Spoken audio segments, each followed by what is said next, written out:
Orphanage کی جو بچیاں اسٹیج پر لائی گئی تھیں جنہوں نے شیلڈ دینی تھی یا تصاویر وغیرہ ان کے ساتھ بنوانی تھی، ان کی عمریں چونکہ بلوغت کے رینج میں تھیں، چنانچہ انہیں مناسب نہیں لگا کہ وہ ان کے ساتھ کھڑے ہوں، ہاتھ ملائیں یا شیلڈ وغیرہ لیں، چنانچہ اس چیز سے بچنے کے لیے وہ اسٹیج سے اتر آئے۔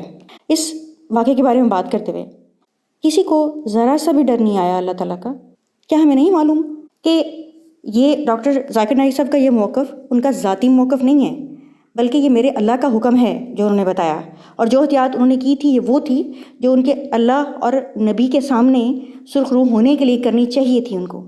اس میں اس کو غلط کہنے کا مطلب ہے کہ آپ بنیادی دین کے احکامات کو غلط کہہ رہے ہیں، یا تو آپ سب نے یہ سب باتیں پہلے ان سے طے کی ہوتی اور نہایت احتیاط کے ساتھ ان ساری لڑکیوں کی age exactly I D card کے مطابق یا جس طریقے سے بھی کنفرم کر سکتے تھے، آپ کر کے ان کو بتاتے کہ یہ ساری کی ساری بچیاں ہیں، کیونکہ میرا خیال ہے کہ آپ کے کہنے سے بچیاں نہیں بن جاتی، یا اگر آپ ان کو اپنی بچیاں سمجھ رہے ہیں تو ضروری تو نہیں ہے کہ ساری دنیا آپ کی طرح پاکیزہ خیالات کی مالک ہو۔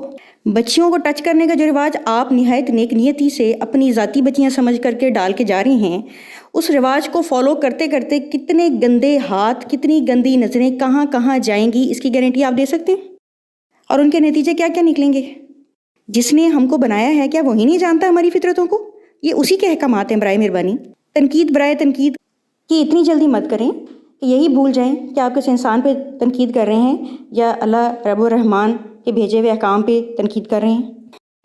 ایک اور بات کا بھی میں ذکر کرنا چاہوں گی جسے بہت اچھالا جا رہا ہے کہ ڈاکٹر ذاکر نائک صاحب نے یہ کہا ہے کہ 20 منٹ تک کسی سجی سنوری عورت کو دیکھنے کے بعد بھی اگر کسی مرد کے دل و دماغ میں اگر کوئی غلط خیال نہیں آتا تو اس مرد کو اپنا میڈیکل ٹیسٹ کروانا چاہیے، آیا وہ نارمل ہے بھی یا نہیں۔ اس اسٹیٹمنٹ کو بہت سارے اینکر پرسن اور ویلاگرز نے اپنی ذات پر حملہ تصور کیا، یا پھر ٹیسٹ میں آ کر ڈاکٹر صاحب کے خلاف باتیں کرنے کی وجہ شاید کچھ اور ہو، یعنی ہو سکتا ہے ان معصوم لوگوں نے ڈاکٹر صاحب کی کوالیفیکیشن MBBS کو مد نظر رکھتے ہوئے سوچا ہو کہ کہیں صحیح نہ کہہ رہے ہوں، اور اس بات کو کنفرم کرنے کے لیے کہ آیا وہ میڈیکلی فٹ ہیں یا انفٹ ہیں، ایک اسٹاپ واچ لے کر 20 منٹ کا ٹائم سیٹ کیا اور ایک سجی سوری عورت پر نظریں جما کر بیٹھ گئے۔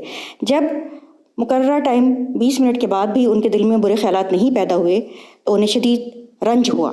میڈیکل کی ایک ٹرم ہے ریزسٹنٹ ہونا، بولی جاتی ہے ان پیشنٹس کے لیے جو ضرورت سے زیادہ بار بار مختلف اقسام کی، مختلف پوٹینسی کی، مختلف ڈوزز کی، مختلف اینٹی بائیوٹکس کے کورسز کر کے اب اس حد تک پہنچ چکے ہوں کہ ان کے انفیکشن کے جراثیم اپنے اندر ان سب اینٹی بائیوٹک کے خلاف قوت مدافعت پیدا کر کے طاقتور ہو چکے ہوں۔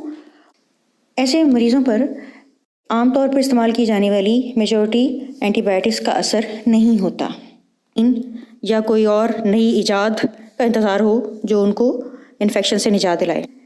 پاکستان کے محترم اینکر کا کہنا ہے کہ کسی سجی سوری خاتون کو 20 منٹ تک دیکھنے کے بعد اگر دل میں برے خیالات نہ آئیں تو ہو سکتا ہے کہ مرد میڈیکلی انفٹ ہو۔ اس بیان پر کچھ یہ اس طرح سے تبصرہ کیا کہ یہ مسئلہ ذاتی طور پر اگر ڈاکٹر صاحب کو ہے کہ انہیں 20 منٹ کے اندر یہ مسئلہ لاحق ہو جاتا ہے تو ضروری نہیں ہے کہ ہر مرد کے ساتھ یہ مسئلہ ہو۔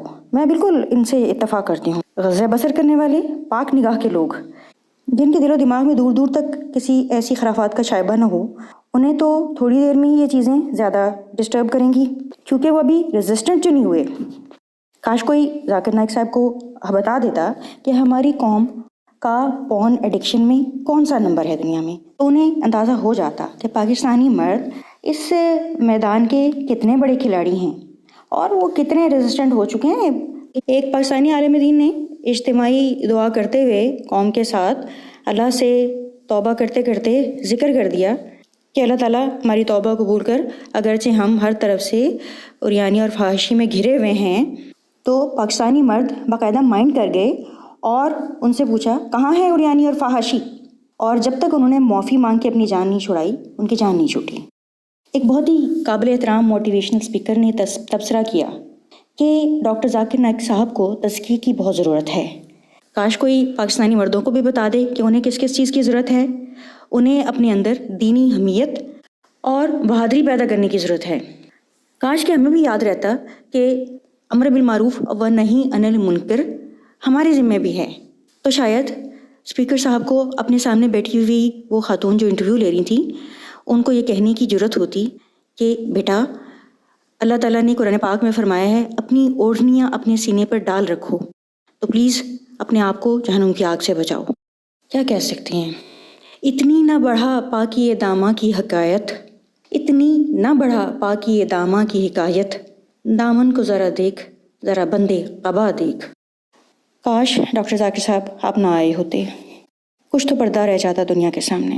اللہ کے سامنے تو شرمندہ ہیں. اس اسٹوڈنٹ کو دیکھ کر جس نے صرف اس لیے کہ غیر مسلموں کو کوسچن کی جلدی باری دی جا رہی ہے خود کو کرسچن ظاہر کر کے کوسچن کیا، اور پھر بعد ازاں نہایت رٹائی سے ہنستے ہوئے بتایا کہ میں تو مسلمان ہوں، اور چونکہ میرے کالج کا گیٹ بند ہو جاتا ہے چنانچہ میں نے سوچا کہ جلدی سے اپنے کوسچن کا آنسر حاصل کر لوں. ڈاکٹر ذاکر نائک کے پوائنٹ آؤٹ کرنے پہ کہ یہ تو بہت گناہ کی بات ہے، نہایت تیزی سے توبہ کر کے فارغ ہوئے. قوم کے نوجوانوں کو یہ نہیں معلوم کہ جھوٹ بولنا گناہ کبیرہ ہے، اور ہمارے نبی نے تو ہمیں مذاق میں بھی جھوٹ بولنے کی اجازت نہیں دی. اور منافق کی 3 نشانیوں میں سے پہلی کیا ہے؟ بولے تو جھوٹ بولے، وعدہ خلافی اور ایمانت میں خیانت. کتنا لائٹلی لیا گیا اس بات کو. ایک اور محترم پر مجھے بڑی حیرت ہوئی، وہ بیان کر رہے تھے کہ وہ مسلمان گھرانے میں پیدا ہوئے اور گزشتہ 4 سال سے وہ کسی خدا کو اور کسی مذہب کو فالو نہیں کر رہے، اور بقول ان کی زندگی بہت اچھی گزر رہی ہے. وہ ایک بہت اچھے انسان ہیں، ان کے سارے معاملات بہت عمدگی سے چل رہے ہیں. پوچھنے یہ چاہتے تھے کہ کیا کسی ریلیجن کی ضرورت ہے؟ اگر میں کسی ریلیجن کو پریکٹس نہیں کر رہا تو اس میں کیا نقصان ہے اور ریلیجن کا کیا فائدہ ہے؟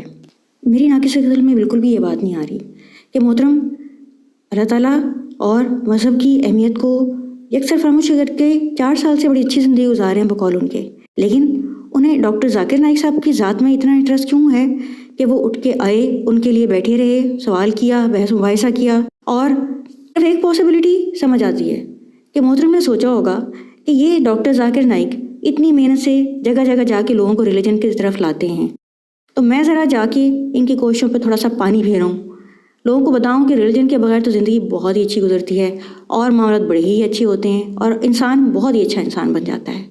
لیکن خیر مجھے لگتا ہے ڈاکٹر ذاکر نائک صاحب نے ان کی یہ کوشش کامیاب ہونے نہیں دی. بہت شکر گزار ہوں میں اللہ تعالیٰ کی جنہوں نے تو اس دنیا میں ڈاکٹر ذاکر نائک صاحب جیسے لوگوں کو پیدا فرمایا اور اپنی دین کی خدمت کے لیے چنا. بہت شکر گزار ہیں ہم ڈاکٹر ذاکر نائک صاحب کے کہ انہوں نے اپنا قیمتی وقت نکالا اور ہمیں فیض حاصل کرنے کا موقع دیا. ان سب باتوں کے باوجود میرے دل میں ایک خیال آ رہا ہے، کاش آپ نہ آتے. اللہ سبحانہ تعالیٰ سے تو کچھ بھی چھپا ہوا نہیں ہے، لیکن دنیا میں شاید ابھی لوگوں کو نہیں معلوم تھا کہ اسلام کے نام پر بننے والے اس ملک میں اسلام کا کیا حال کر دیا گیا ہے. ہماری نوجوان نسل کی نہایت سطحی سوچ اور دین سے دوری بالکل عیاں ہو کے رہ گئی ہے. بہت سے لوگ جو بہت اچھے انسان اور بہت اچھے مسلمان نظر آتے تھے ان کی حقیقتیں کھل گئی ہیں. ہماری طنز اور تنقید کرنے والی عادت نے پوری دنیا میں یہ بتا دیا ہے کہ ہم مکھی کی طرح لوگوں کی صرف غلط چیزوں پر نظر رکھتے ہیں، انہی کو چن چن کر اکٹھا کرتے ہیں، اسی کو استعمال کر کے اپنے آپ کو اونچا کرتے ہیں اور ان کو نیچا کرتے ہیں اور اپنی روحانی بیماریوں میں اضافہ کرتے ہیں. حالانکہ ہمارے مذہب کا درس تو یہ تھا کہ شہد کی مکھی کی طرح پوری دنیا میں سے چن کر حسین ترین، خوبصورت ترین، خوشبودار ترین پھولوں پر جا کر ان سے ان کا بہترین حصہ اخذ کرو اور شفا کا منبع یعنی شہد تیار کرو تاکہ دنیا اس سے شفا حاصل کرے.